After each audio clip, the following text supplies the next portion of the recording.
we're tuned in now. We're tuned in? Yeah. Great. Welcome to the Basic Podcast. That's Matt. That's Eli. And we're on our way to do one of those other vlog pods for you. Something. I guess.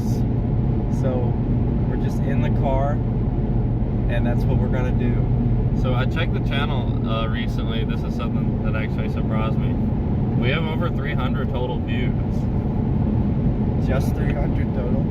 Over 300. Oh, okay. So I was actually like pretty surprised by that number. That's more views than I was expecting. Well, it's better than no views, that's for sure. Yeah, it's better than no views. Well, we're probably just gonna do some shopping and talk about some things, I guess. There's a lot of stuff going on in the world right now. They got the, what is it called? March for Our Lives going on. Yeah, March for Our Lives. They got all the Parkland shooting survivors who are doing speeches and things yesterday. Yeah. So, I've purposefully not looked too much into that. Yeah. Because I'm not, I don't know that I have opinions yet, but I just kind of, I don't know how I feel about it yet. Well, you know how I'm just naturally politically minded? Yes. So one of the, I'm pretty good at predicting, outcomes of situations. And, the first thing, with that shooting, the first thing I thought was this is going to be the one that something happens about. Yeah. This is going to be the one that there's change made, or there's going to be, some ramifications. And I feel like we're going to see that happen. Honestly, it's stronger than it ever has been, I think. Yeah, as far I think as so. With other shootings, this one's struck a nerve that other ones haven't. Yeah, the other ones have just been oh, I guess that's just what happens. But this one's, they're well, maybe we should actually do something now. Yeah. That's what I'm feeling. So it's getting big. I mean, it's give and take.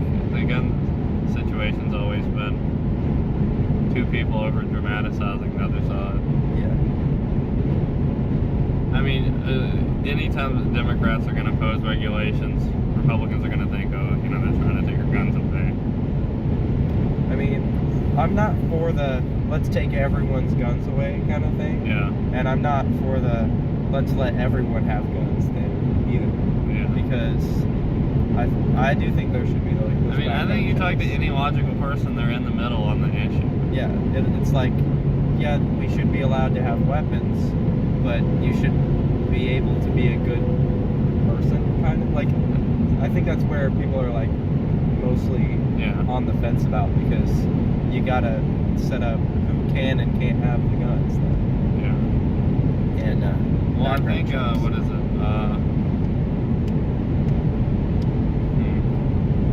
Trying to figure out what I was gonna say. Oh yeah, as far as the America in general, it's one of the reasons we've seen it get so out of hand is just the mental health is in such a decline in this country. Yeah. I mean, I think it's because the value system is so out of place, especially American values. We probably, I won't say we have the worst, but we definitely have the most leisurely values. For our health? Just in general. I mean, sure, you've got other cultures that are more oppressive than ours, but they have more structure than we do. We probably have the least structured culture. Yeah, it's the freedom thing. You gotta have all the freedom. I really hope that wasn't a pop tire. What? Whatever that noise was, I'm not used to hearing that. A noise? Yeah, you didn't hear that pop? No. Well, we'll find out. One of your tires? Yeah. That would blow. Which one do you think it was? The back right. I can't see it because your mirrors are so dang small. But these mirrors. Yeah, the mental health issue is a big thing. I mean, so like, and then you've got the fully, you know, systemized youth of today, I guess. Yeah. Like, you've got the argument that, okay, we can just take guns away or have gun-free areas, or like other countries, Europe and Australia's actually really strict on gun control. Yeah, they have less gun violence, but it's scary the way that technology is advancing and everything's advancing. Yeah. And that touches home on the gun issue, because people who are so quick to get rid of civilian gun use, I mean, just think about the amount of time we've actually had freedom in comparison to our existence. Yeah. It's very minimal, very minimal. You want to take a window of 200, 300 years of, you know, and then only whites were really experiencing that freedom. Yeah. And go, hey, we're so comfortable now that we don't need to have civilians with guns. Like, we're not going to be posed with an issue like that again. Like, the actual main reason for the Second Amendment is for civilian protection against their own government. My sunglasses. I mean, obviously today they could still pretty much reign over us with far more advanced technology, but it's not about like buying an assault rifle for, you know, hunting purposes or anything like that. It's for what if you're really in some deep shit, you know? Like you're in a gang? No, like the government's out to kill you. Oh yeah. I know that sounds conspiracy theorist, but it's not. Okay, I mean, No, like there's plenty of reasonable situations. There's plenty of historical evidence as well. Like God, I can't. I was trying to think of like Revolutionary War stuff, but they didn't even have ARs.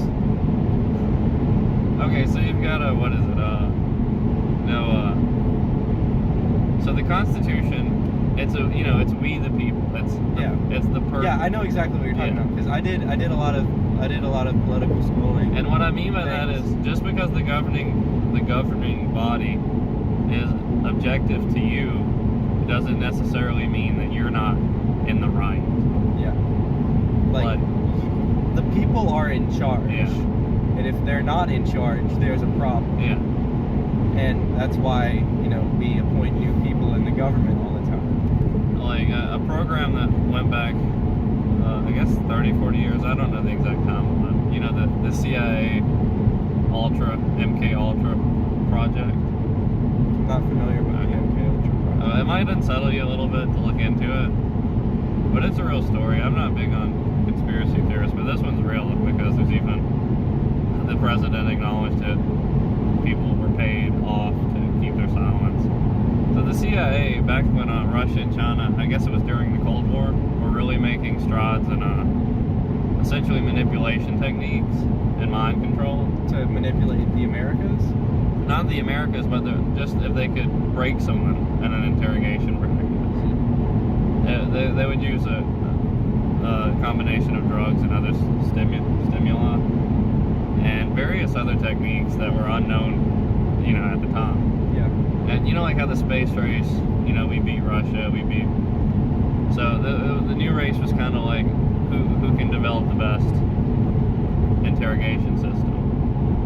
And the CIA actually abducted people from lower class communities in America. Like specifically to do that? Yeah, with no rights to them. It was completely kind of like the government kidnaps you and then mentally breaks you. It happened to at least 50 or 60 people. Dang. And that's completely against your rights as a citizen. Yeah. And that kind of shit happened 30, 40 years ago. Yeah, because then you're like, imagine what they're doing now, Yeah. Yeah, it's just like, our government hasn't been necessarily the most trustworthy.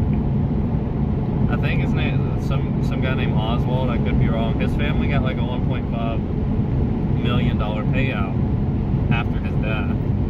because he killed himself because he was so delusional after what had happened to him. So I've heard a lot of stuff like this from Mitch. yeah, Because even before I was in class for, I don't even remember the kind of class it was, but we talked about like how it was like American history stuff, but it was also like political history. yeah, So we talked about that stuff, but before that, Mitch would talk to us about stuff, and because he's very political, and so he was talking about, I think it was about the SR-71 Blackbird, which is one of my favorite planes ever. yeah. It's one of the fastest planes that we have made, and it was made back in the 60s, and it goes so fast and it can fly so high, and it's incredible. Like it'll land and you can bake an egg or cook an egg on the did I just say bake? Yeah. You can cook an egg on the fuselage because of how hot it gets from the wind going by. And they wear like Apollo 1 or Apollo 11 suits when they fly them. And he's just like, imagine what they're doing now. I'm just like, okay. Like Mitch has gotten on some things where I'm like, that's a little deep down the rabbit hole as far as believing it, but there are things. I mean, there's a lot of things I believe people wouldn't believe. Yeah. Like, yeah.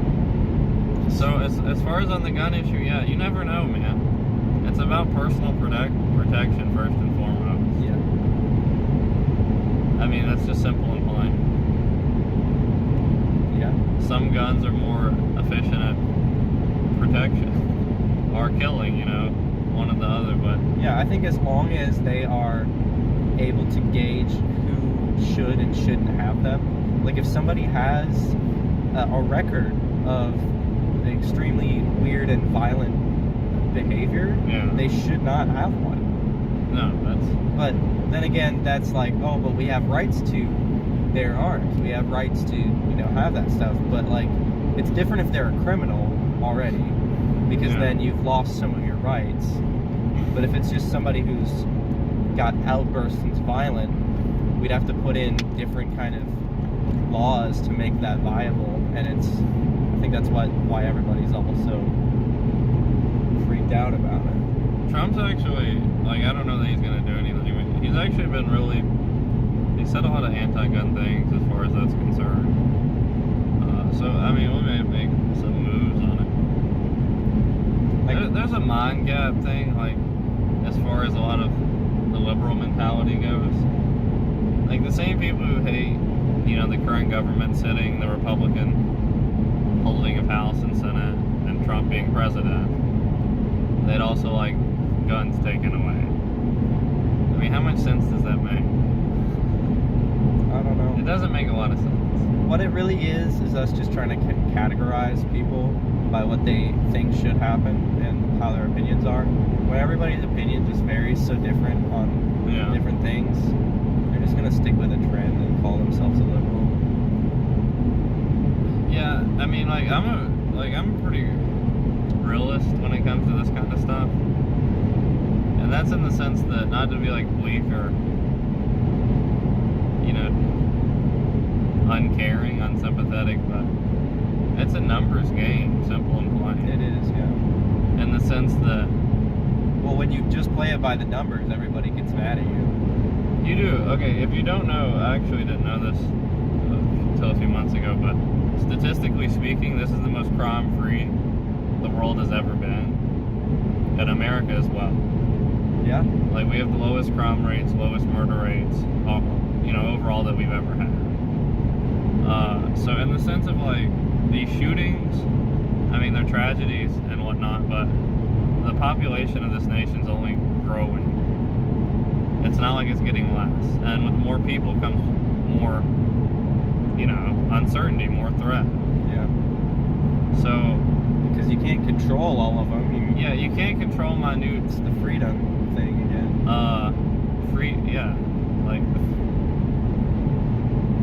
Like minute evil things like this. It's very hard to contain without sacrificing and overall freedom.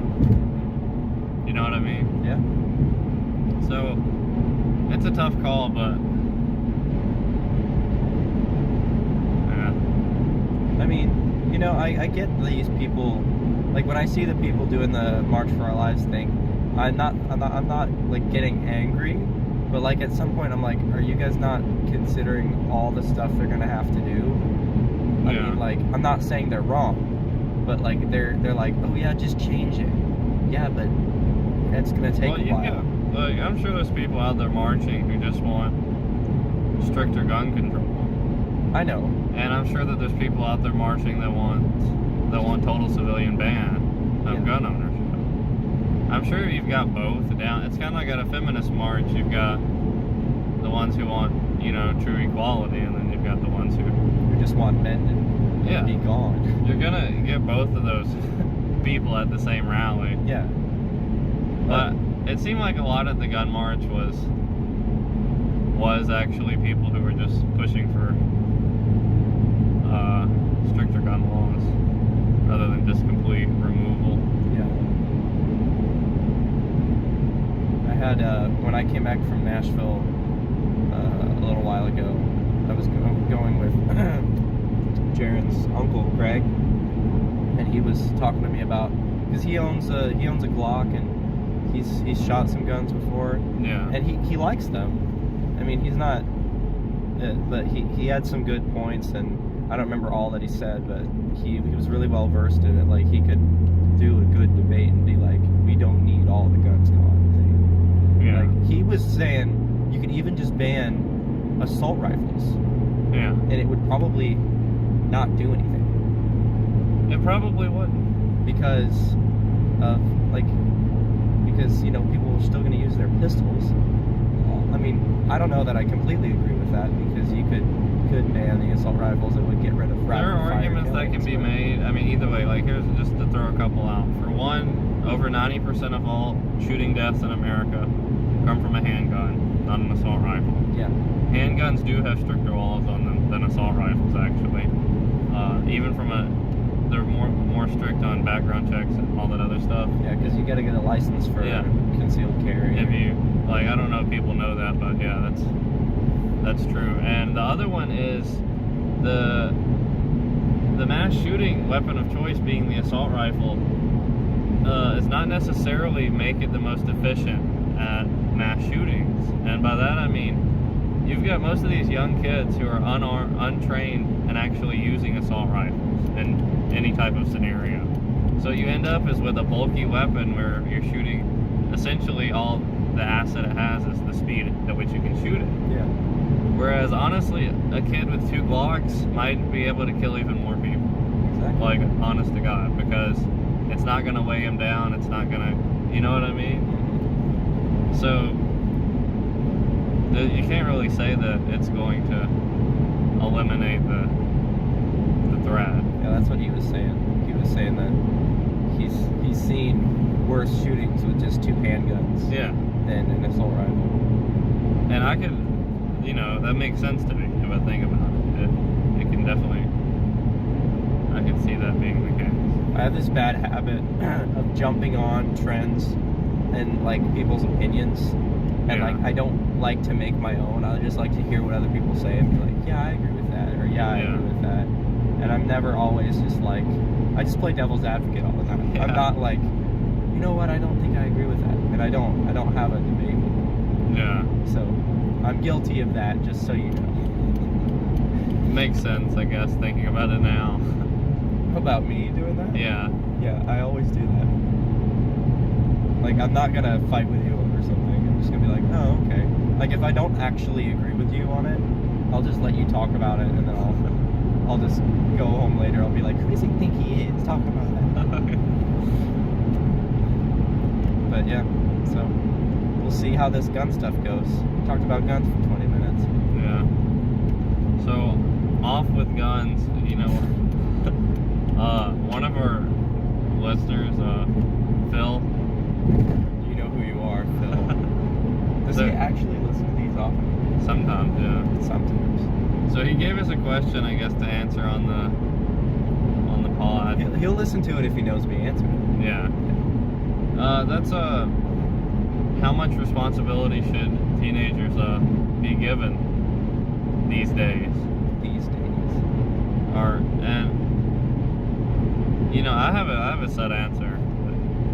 What do you think, Elon? Well, I think it depends on what kind of responsibility and for what, but and it also depends on the age of the person, and not necessarily the age, but like the mental maturity, like how much they can understand. So I mean, on that sense though, so you're saying someone who is more sensible and more mature at a set age should get more responsibilities than someone the same age who's less mature? That would kind of be unfair to the more responsible, wouldn't it? Now that you're saying that, yeah. But like, I know some people who are younger than me who just know a lot more, and they're not in their own little fantasy world where they're thinking about, you know, just all this different stuff, and they know things. And I would trust them with something more than I would trust their friend who's in that fantasy world. And I'd be able to give them responsibility, like, could you know, do this thing for me? And I would trust them to do it, whereas I probably wouldn't trust their friend to do it. Yeah. And it's not like, oh, I don't like your friend, you know, whatever. I would just trust them more to do it. Yeah, I mean, for me, I think more responsibility should be given to teenagers these days. Yeah. I think. I remember growing up, I'd be like, why can't I do any of these things? You know? Well, I think that if you look at in the past how much people were forced to do at that age, you know, comparative to today's youth. I mean, it reflects in the attitude of kids these days. Yeah, it's always like, oh, my parents won't let me do this. Yeah, and they know I can do this. They're lazy. They don't want to do anything. Overall, teenagers it's because they're not expected to. Pretty lazy and attituding. I think the responsibility factor should go up. Or maybe not even that they're more responsible necessarily, but just held more accountable for the potential they have. Yeah. And I know that's like, you know, parents will be like, oh, go to college, yada yada, and do all this stuff. But I'm talking about in terms of just do more. like activities, or like do more for people? Do more in general. Like, you're spending most of your time on your phone playing a video game or watching TV. If you're a teenager, you're not from any upper class family, you don't have things laid out for you, just start doing. Simple and plain. Yeah, like and you're responsible for that. My dad's always like, oh, well, I had a band when I was your age, and we would practice in my garage, and we would record, and at school they had this big old recording company came in, and we made an album. Yeah. And I'm like, man, I wish I could do that. Yeah. Well, yeah, exactly. But I don't have, like, I feel like people wouldn't trust me to, you know, do that, or maybe, yeah, I get what you're saying. They should be more expected to do things. Yeah. I think today it's a lot more, what is it, acceptable to do nothing than it used to be. Yeah. You can just mope around and hardly, you know, get by with whatever you're doing, and people go, oh, he's you know, he's trying. But no, you're not really. No, you're not trying. And like responsibility, that's why I guess I'm more iffy on that than I thought, because like for me actually, and I was like pretty blessed in that sense. I never had a lot of responsibility. But I felt very responsible for myself, even though I wasn't tasked with a lot of, you know, things that, you know, growing up I didn't have like really any chores to do. I always did good in school, so I never really struggled to do, you know, like homework or anything. Yeah. So I never had a lot of responsibility. But that didn't keep me from you know, surpassing my peers in a lot of things.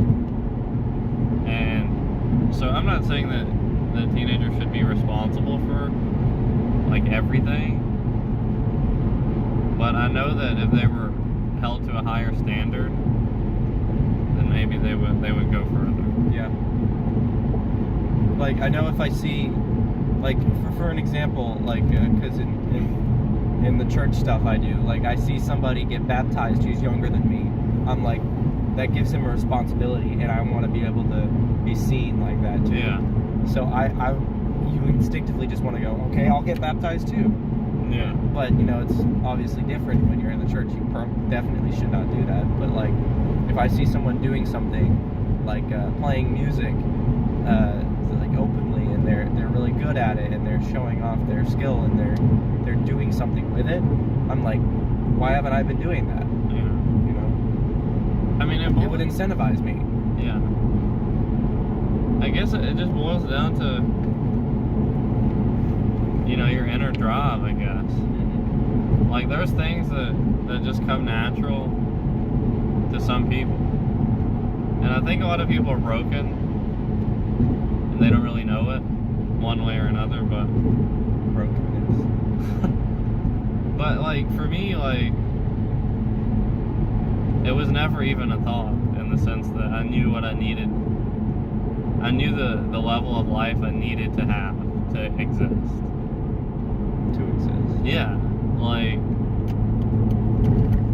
When you mean life, you mean, like, stuff you're doing to keep busy? No, like everyone wants to be, you know, maybe not everyone, but everyone wants to be rich in the sense that they can afford their basic life needs.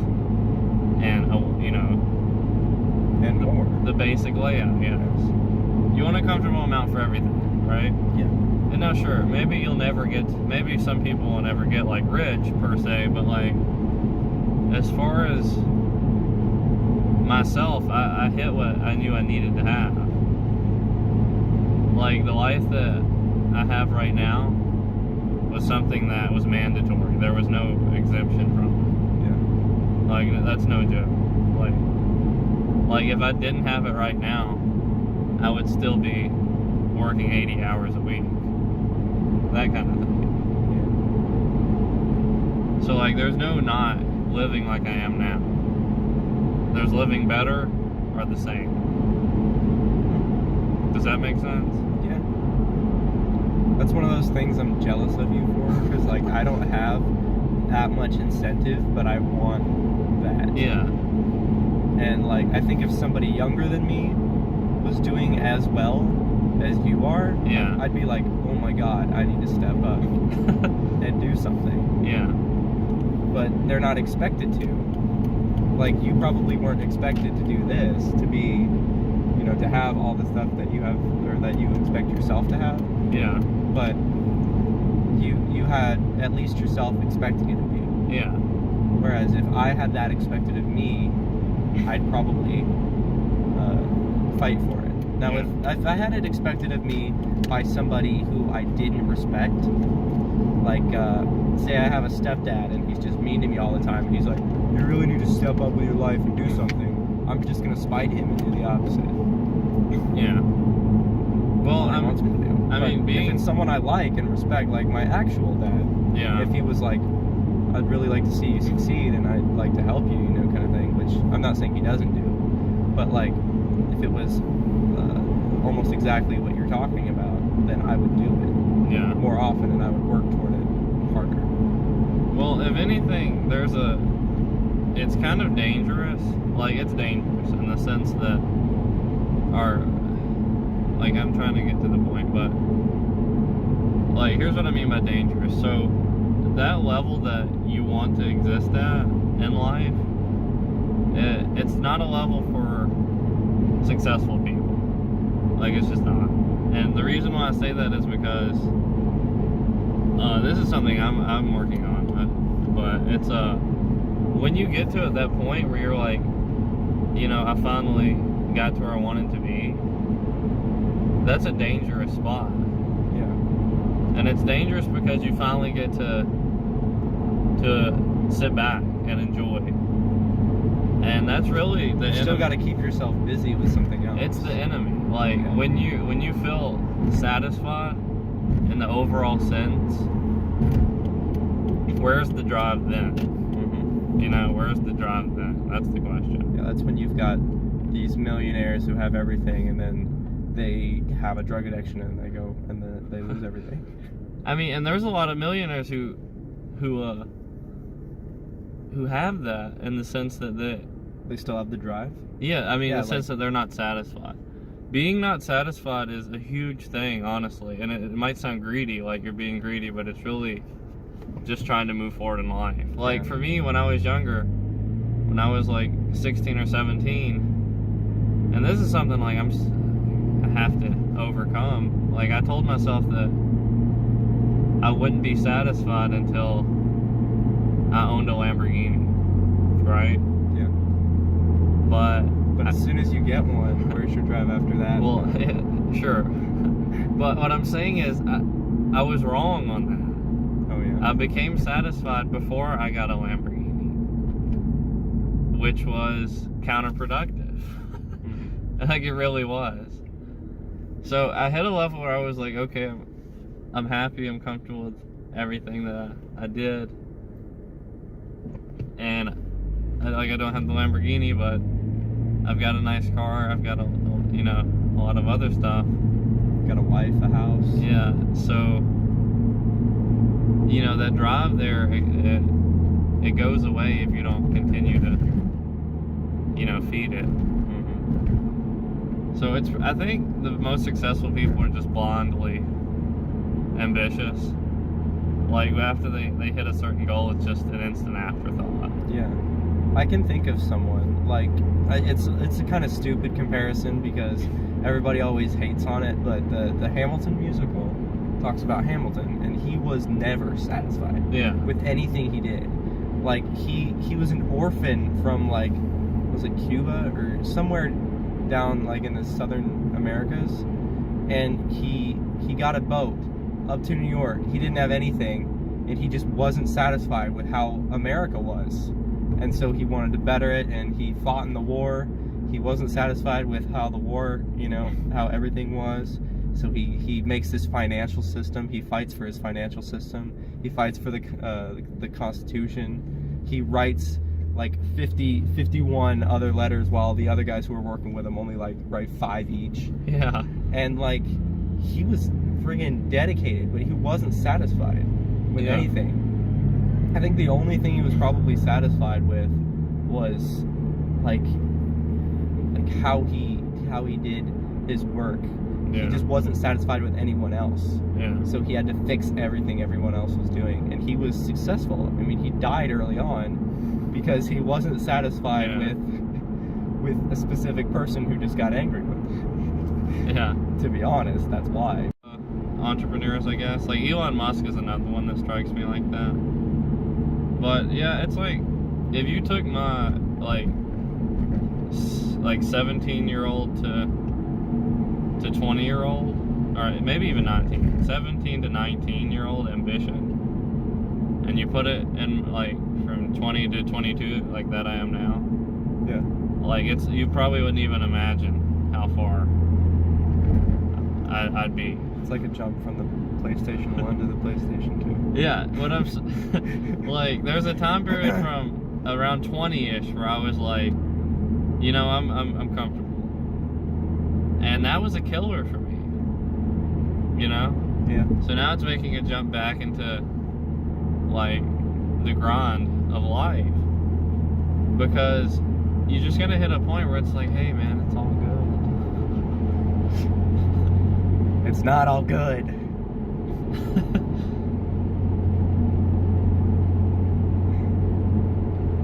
Well, that's just how it is. So, did we answer Phil's question? The answer, yeah, somewhat.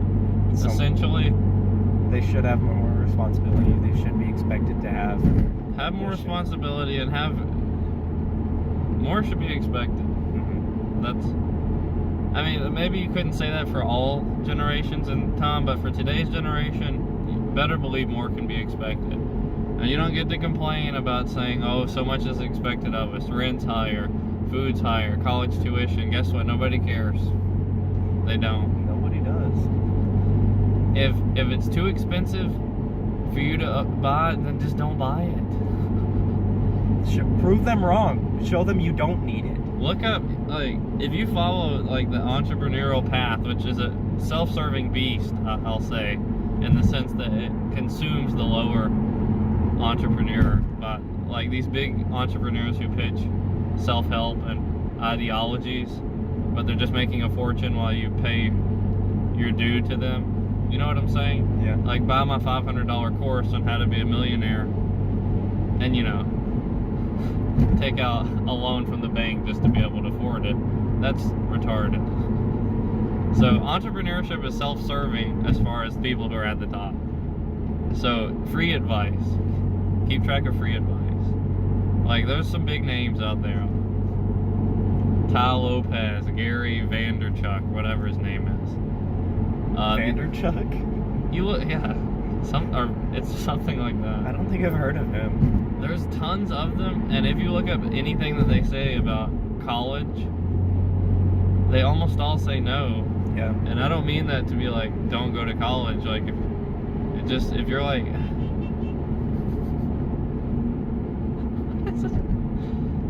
what? Who are they honking at? The guy in the back was looking straight at me. Why were they honking at us? They're not even close to us. Were you moving over in their lane? No. But in a sense, just don't waste your money. Yeah. Take the money you have and build. If you build don't from need, there. like, I've been thinking about college, and I decided that I don't need to go at least this year, because the stuff I'm looking at, music composition, writing, and there was something else, but those two things I know how to do, and I've taught myself to do because I wanted to do them. Yeah. And, like, I don't need to go learn music theory from some professor when I can just learn it online now for free, or ask my mom, who has a bunch of music books. I can find a way to learn the stuff that I would be learning in college. Yeah. And I wouldn't need to go have some college experience. The only reason I'd want to go have a college experience is because my friends are going, and I'd want to be there for them, and, you know, see them as they, you know, grow up, in a sense. But yeah. That's the only reason I would be going to college this year, which I'm not.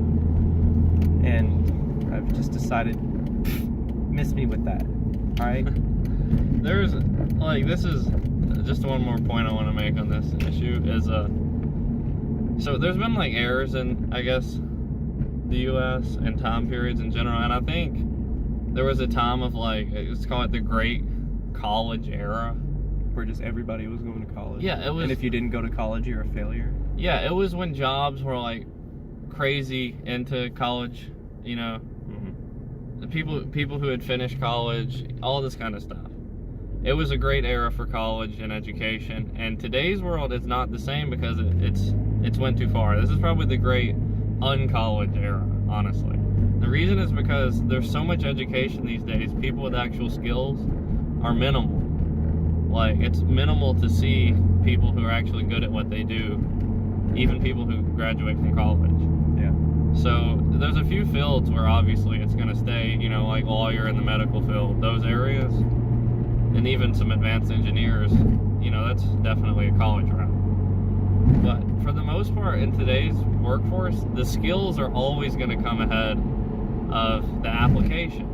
Yeah. Like your resume. Like, if someone who has had like 6 years of college on what you do, and then you can just outmaneuver them, like, to a T, who do you think that is more valuable? You. That's you. And people are seeing that more and more. The reason people are seeing that more and more is because so many people who go to college are just doing it to please their parents.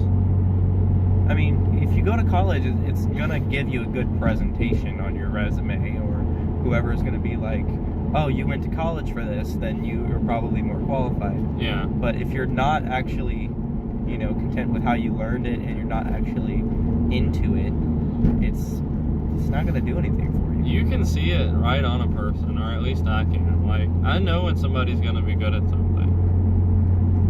Like, it doesn't really take, like, you know. I think so. I think I know what you're talking about. Like, like for me, like anybody that we've hired at work, I'm just like, if I can spot them on, it's like they're gonna be average. Yeah. Simple and plain. But there's a select. I think I know exactly. Yeah, I know what you're talking about. Few people that they're like, okay, this is different. That they have some drive to them and curiosity, and they, you know what I mean? I got you.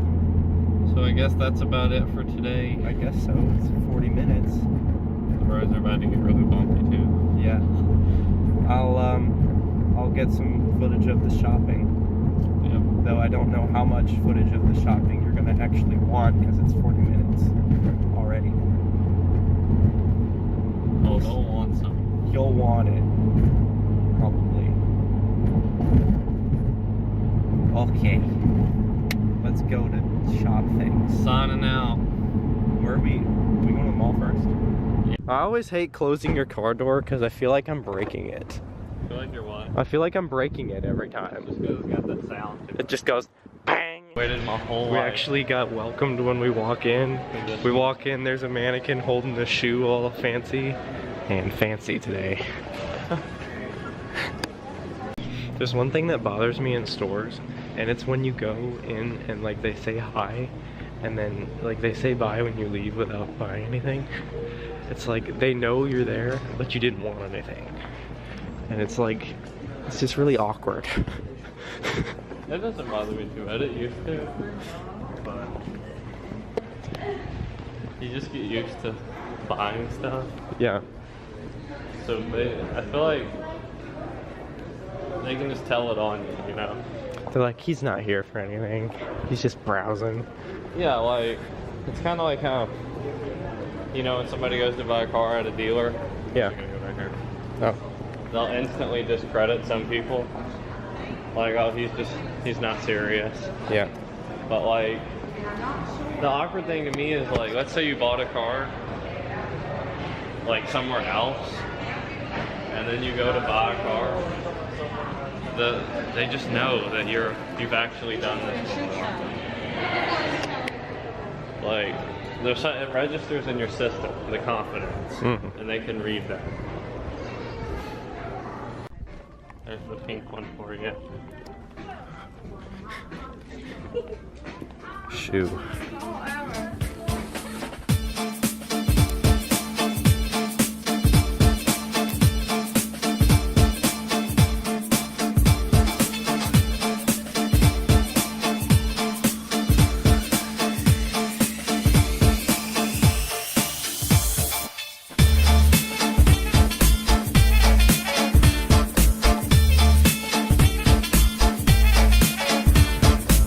I'm low on batteries and I need more batteries. Then I wait 2 more days and I'm like, oh, if I don't get them soon, then I'll have to go out in the middle of a game and get some batteries. And then I still forget. We're getting some shoes and Matt got some batteries because if he doesn't get batteries, then he'll be like, man, I need batteries. Direct quote. I'm gonna get something to drink, too. If you drink enough of those blue Powerades, you'll be pooping blue. No joke. I'm glad that's the conversation that's going on as I'm recording these shoes. Aiming? Just general sensitivity. XXXXXXX.